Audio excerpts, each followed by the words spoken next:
Eto na, dumating na yung order natin na isang Lomi Overload. Ang sarap nito, ang daming mga sahog, oh. Kompleto sa Ricados. Meron din tayong isang gotong Batangas. Tikman na natin. Padaan pala ako dito ngayon sa Tagaytay mga kalakbay. So, siyempre, pagka nandito tayo, malapit na to sa Batangas. Hindi natin pwede tikman yung Lomi dito. Yung Lomi Batangas. So, ito para yung tindahan na Balay Juliano. Nasa gilid na ng highway ito mga kalakbay, after ng Alfonso. Ito yung papunta ng Batangas. At yun naman yung papunta ng Tagaytay City. Tara, tingnan natin kung masarap pa yung Lomi dito. So, ito. Sukin natin yung lumihan ni Juliano ba ito?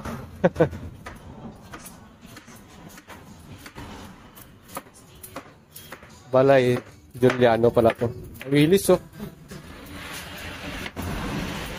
Sir, malakas pa rin ba yung tawilis nyo ngayon? Kahit sa investigasyon ng ano? Matagal na po eh. Oo nga eh, pero di naman naapektuhan, ma'am. At saka hindi po, kahit po sabihin bawal daw yung, ay hindi, silang kainin. Gusto talaga po ng oo nga eh. Pero wala na yun. Oo, at saka po wala po tayo magagawa kahit sa dagat po eh. Oo nga. Yung mga lumulubog na barko eh, marami nang mamatay. Oo, totoo. So ito na pala yung menu nila dito mga kalakbay. Siyempre hindi natin sa akin niya Lomi special. Dancer. Isa lang sa'yo.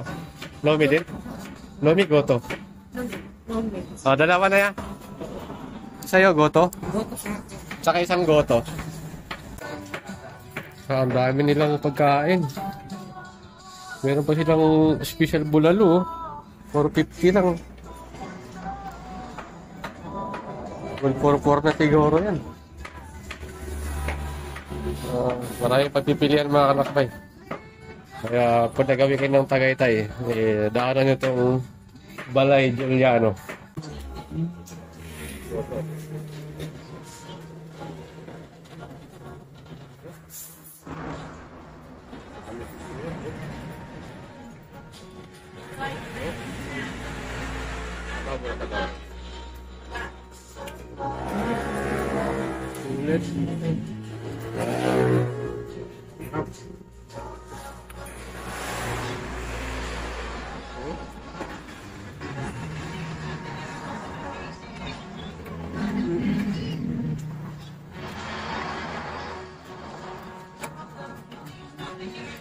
Kumakain siya. Ano ako yung Vince?